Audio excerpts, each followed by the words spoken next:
చెప్పండి. CM Jagan manifesto అనేది నిన్న మేనిఫెస్టో రిలీజ్ చేశారు కదా, అసలు ఎలా ఉంటుంది? అది మధ్యతరగతి అందరికీ అనుకూలంగా ఉందంటారా? బ్రహ్మాండంగా ఉందండి. మేనిఫెస్టో అనేది అతిగా ఇవ్వకుండా చేసిన పనులకి సంబంధించి పోయినసారి ప్రతి ఒక్కటి 99% చేశాడు కాబట్టి దాని మీద కొంత పెంచి ఇచ్చే మార్గంతో జగన్మోహన్ రెడ్డి మంచిగా ఆలోచించి ఇచ్చేవి కాబట్టే ఇస్తాను కాబట్టే చెప్పి ఈ విధంగా ఇస్తాను అని చెప్పాడు కాబట్టే చేస్తాడు. అందుకని ఆ పథకాలు అనేది ఇస్తున్నాడు. ముఖ్యంగా చూసినట్టయితే ఏదైతే ఉందో కాంబినేషన్ 60,000 నుంచి 1,20,000 దాకా పెంచాడు. ఈ దెబ్బతోటి ఇప్పుడు ఏదైతే ఉందో దాంతో చెక్ పెట్టగలుగుతారంటారా? కాపు ఓటింగ్కి గండి పెడతాడంటావా జగన్మోహన్ రెడ్డి గారు?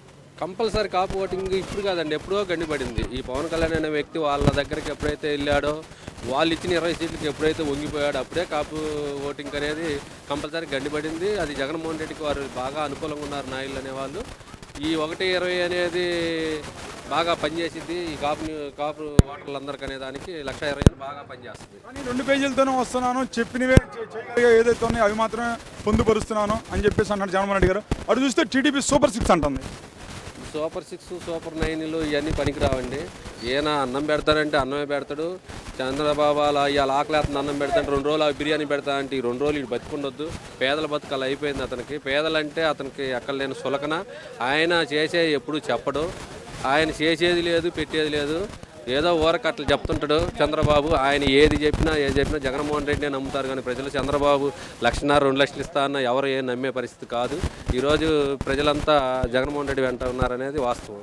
కానీ జగన్మోహన్ రెడ్డి గారు మేనిఫెస్టో రిలీజ్ చేస్తానగా రాష్ట్ర వ్యాప్తంగా ప్రజలందరూ టీవీలకు అతుక్కుపోయారు. ముఖ్యంగా చూసినట్టయితే రుణమాఫీ అంశం ఉండిద్ది అనుకున్నారు. ఆ రుణమాఫీ అనేది లేదు కదా, ఇప్పుడు ఎలా ఉండబోతుంది అయితే రేపు? రుణమాఫీ అనేది ఎందుకు లేదండి. ఇప్పుడు 17,500 చేసేదాన్ని వాళ్ళు 25,000 ఏదో చేశాడు. అంతకన్నా అవకాశమే ఉంది. అసలు ఈ పోయినసారి బాండ్లు ఇచ్చి ఇప్పుడు కూడా ఇళ్ళలో మురిగిపోతున్నాయి అన్నకన్నా 15,000 ఇస్తా అన్న, 20,000 ఇస్తా అన్న, 22,000 ఇస్తా అన్న కన్ఫామ్గా ఇచ్చే జగన్మోహన్ రెడ్డిని నమ్ముతారు. కానీ చంద్రబాబు నమ్మరు కదా. ఆ బాండ్లు ఇప్పుడు కూడా చూసుకుంటున్నారు. చంద్రబాబు ఇచ్చిన బాండ్లు గత 5 సంవత్సరాల కింద ఇచ్చిన బాండ్లు. అది పోయినసారి 17,500 కాడికి 5 సంవత్సరాలు చేశాడు కదా. ఇప్పుడు ఈయన 22,000 అన్నా కానీ కన్ఫామ్గా చేస్తారని నమ్మకం ఒకటి ఉంటుంది కదా జనాలకి. అదే జగన్మోహన్ రెడ్డి వాస్తవం అనేది. అమ్మకు కూడా ఏదైతే ఉందో 17,000 రూపాయలు మాత్రం ఇవ్వగలుగుతామని చెప్పి మేనిఫెస్టోలో ప్రకటించారు జగన్మోహన్ రెడ్డి గారు. అటు చూస్తే అమ్మకు వందనం పేరుతోటి ఎంత ఉన్నా సరే, ఎంతమంది ఉన్న పిల్లలకి అంతమందికి నేను ఇస్తానని చంద్రబాబు నాయుడు అన్నాడు. వాళ్ళ మాటలు చూశారండి మీరు. ఇప్పుడు 17,500 ఇస్తా అన్న జగన్మోహన్ రెడ్డి స్పష్టంగా చెప్తున్నాడు. చంద్రబాబు కానీ లోకేష్ కానీ ఒకళ్ళుంటే 15,000 ఇస్తాం, ఇద్దరుంటే 30,000 ఇస్తాం, ముగ్గురుంటే 90,000 ఇస్తాం. మాటల్లోనే నిజం లేదు. వాళ్ళు చేతలు ఎక్కడ చూపిస్తారు? లెక్కలు అనేది వాళ్ళకి రావు. అవి ఇచ్చే అయితే పర్ఫెక్ట్గా ఉంటుంది, క్లారిటీగా నోట్లోంచి మాట వస్తుంది. అవి ఇవ్వనే కాబట్టి వాళ్ళు ముగ్గురికి 90,000 అంటారు, ఇద్దరికి 40 అంటారు. వాళ్ళు చెప్పేది అది కరెక్ట్ కాదు. ఎగ్గొట్టడానికి ఎన్నేం చెప్తుంటారు.